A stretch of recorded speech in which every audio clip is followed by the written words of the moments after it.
The film 65 starts with an opening text, which states that before the onset of mankind, other civilizations across the universe had attempted to journey into space. We jump to the planet Samaris, where a pilot named Mills is with his wife as they watch their daughter Navine on the beach. Mills is set to venture on a 2-year mission with other passengers in the hope of finding a cure for an illness that Navine is suffering from. Mills is hesitant about leaving his family for so long, but his wife reminds him that it's necessary in order for Navine to get better. Navine is trying to whistle but is having trouble doing so, so Mills shows her his own technique.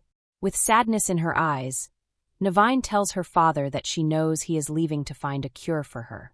Sometime into the mission, Mills is commandeering his ship through deep space on autopilot while he rests.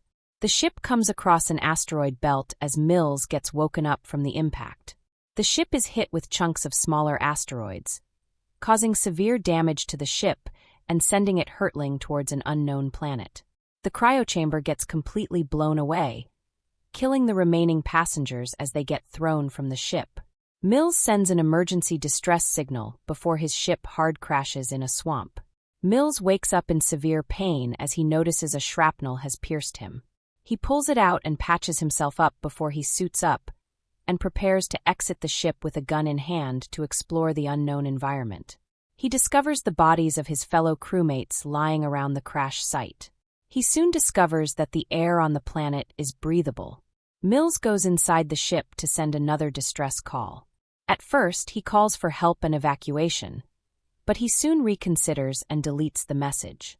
He records a new one, saying all passengers are dead and there's no reason for recovery. He then proceeds to contemplate taking his own life, but reconsiders at the last moment when he remembers his daughter. Mills sits in his ship hopeless when all of a sudden, the ship alerts him of a pod nearby whose rescue beacon is still intact. He immediately ventures out to look for it. Along the way, he finds a pair of hatched eggs and hears a howl in the distance. He then finds one survivor in cryostasis, a young girl. Mills force opens the chamber and proceeds to carry her back to safety. But along the way, he spots a gigantic clawed footprint in the mud. More text appears saying that 65 million years ago, a mysterious visitor arrived on Earth, making it clear that the unknown planet Mills crashed on is actually Earth during the age of dinosaurs. The next morning, Mills continues to check out the environment very cautiously, as he finds more clues about the creatures he is dealing with. He spots the escape vessel and the remaining part of the ship 15 kilometers away on top of a mountain, when he is suddenly attacked by a raptor before he beats it to death with his gun. He spots the girl he rescued from the cryostasis earlier hiding nearby and runs after her, convincing her to go back to the ship with him. Mills brings the girl to the ship and tends to her wounds, learning her name is Koa and that she does not speak English, save for a few words. Mills figures that the pods needed to get off the planet are stuck on a mountain, so he lies to Koa and tells her that they are going to find her family on the mountain. Before they venture off, Mills sends another distress signal, this time asking for help, as he has found Koa and doesn't want her to die. Meanwhile, Koa watches video logs that Mills received from Navine during his voyage. They are initially light-hearted, but as time went on, she appears to grow angry and distressed by her father's absence before the last video Koa sees is of Navine looking very sick and saying that she is very tired.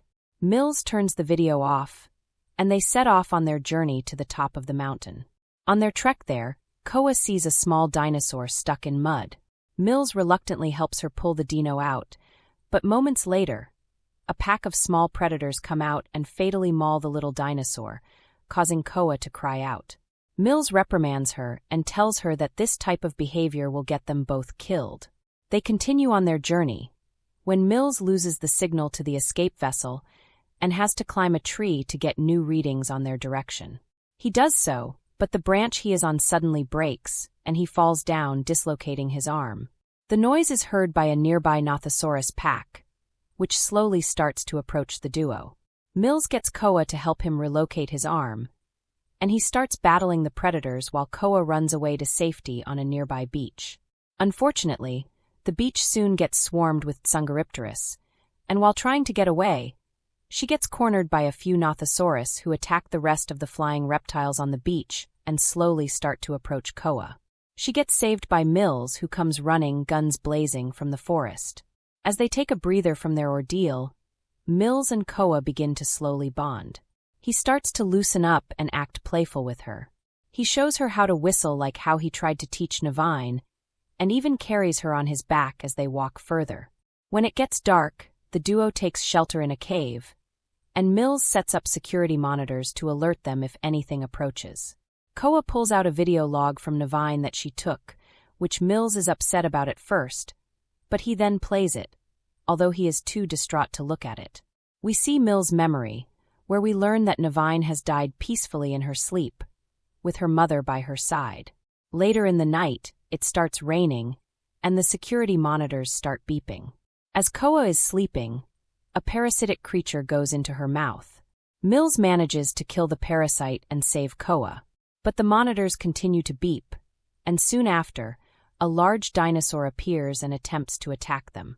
Mills shoots it in the face, blinding it in its right eye, but it only makes it angrier as it attempts to enter the cave. Mills and Koa drop down a hole to get to safety. In the hole, Mills tries to find a way out until they end up at a dead end. He then tries to dig out of the cave before using a small bomb to blow a hole through it. He gives Koa a few of the same small grenades to have on her in case something happens. While crawling out of the cave in a very narrow passageway, Mills and Koa are separated as the cave starts to give in, and Mills finds himself trapped on the other side. Koa makes the whistling sound she learned to let Mills know she is fine, and she makes it out. But Mills soon finds out that he is being hunted by a predator that lives inside the cave. He battles it in the dark and manages to temporarily stun it with an ultrasound he plays from the reading device that he uses for directions, which gives him the opportunity to shoot it dead. After Mills gets out of the cave, he sees a bright object in the sky and uses his device to scan it. His computer tells him that it is an asteroid, the asteroid, that is approaching and is set to have a catastrophic impact on Earth in roughly 12 hours. Mills walks until he hears Koa scream in the distance.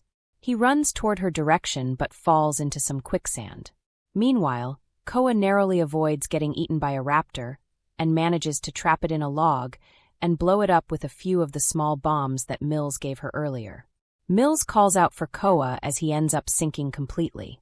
Koa appears and Mills manages to grab a long branch, pulling himself out before he sinks. The two make it to the top of the mountain and finally reach the other part of the ship. The ship has its systems operational, and Mills finds out that the distress signal he sent earlier was received, and that a rescue vessel is on its way. But Koa becomes distraught when she finds the bodies of her parents dead in their cryopods. She gets angry with Mills for lying to her, but he calms her down after trying to explain that he went through the same thing since Navine died months ago during the mission, and his last memory of her is of her being angry with him for not being there for her. He apologizes to Koa and vows to get them out of there. As they try to start their escape pod, the planet starts getting bombarded by a meteorite shower, which also hits the ship, making it fall further down the mountain and get temporarily disabled. They wake up when two T-Rexes approach them and start chewing off the remainder of the escape vessel. Mills runs off to grab his gun and get their attention away from the ship. Koa uses a hologram of Navine to distract the predators, which gives Mills the opportunity to shoot one dead up close. As the other T-Rex charges Koa, Mills runs out and empties the whole clip into the last T-Rex, eventually putting it down. But the wounded cave dinosaur from earlier returns to finish Mills off. Mills tells Koa to launch the ship and escape as he lures the creature away toward a geyser field to try and get it killed. It doesn't work, as it dodges the incoming eruption, but Koa arrives just in time to save Mills by stabbing the beast in its last remaining eye. The geyser then erupts and melts the dinosaur's head, killing it. Mills and Koa make it back to the operational ship in time. They launch to space mere moments before the asteroid makes its impact and decimates the dinosaurs on Earth. The two exit Earth's atmosphere and head toward the rescue coordinates. In the credits scene, we see Earth redeveloping over time until it reaches its modern civilization. So that's it. Hope you enjoy the story. Follow for more videos.